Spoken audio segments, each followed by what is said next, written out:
The author Gore Vidal has died at the age of 86. A national icon who authored more than 20 novels, 5 plays, Vidal was one of the best-known chroniclers of American history and politics. He dedicated his work to writing and critiquing the injustices of U.S. society. In a 2004 appearance on Democracy Now!, Gore Vidal talked about the role of democracy in the U.S., dating back to the Constitution.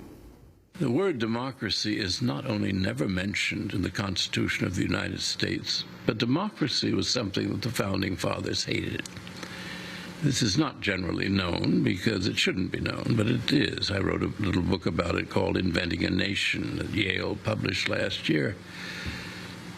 Our founders feared 2 things. One was the rule of the people, which they thought would just be a mess. And they feared tyranny, which we'd gone through King George III. And so they wanted a republic, a safe place for men, white men of property, to do business in. This is not ideal, but it's better than what we have. So here we are bringing democracy to the poor Afghans, but only to real democracy, of course, in the prisons, which we specialize in everywhere.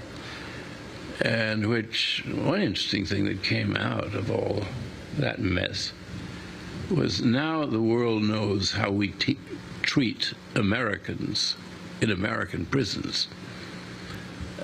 All that behavior, the humiliation and violence and so on, that is typical of not so much federal prisons somewhat, but state prisons, municipal prisons, detention centers.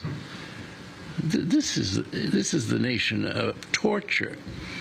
And those who disagree with me, you can write an angry letter at this very moment, if you can write at all. Sit down and write an angry letter to the Commander-in-Chief and have him examine the prisons. Well, on that note, I want to thank you very much for being with us, Gore Vidal. Well, I just barely started. And those are some of the headlines. This is Democracy Now!, democracynow.org, The War and Peace Report. I'm Amy Goodman. And I'm Nermeen Sheikh.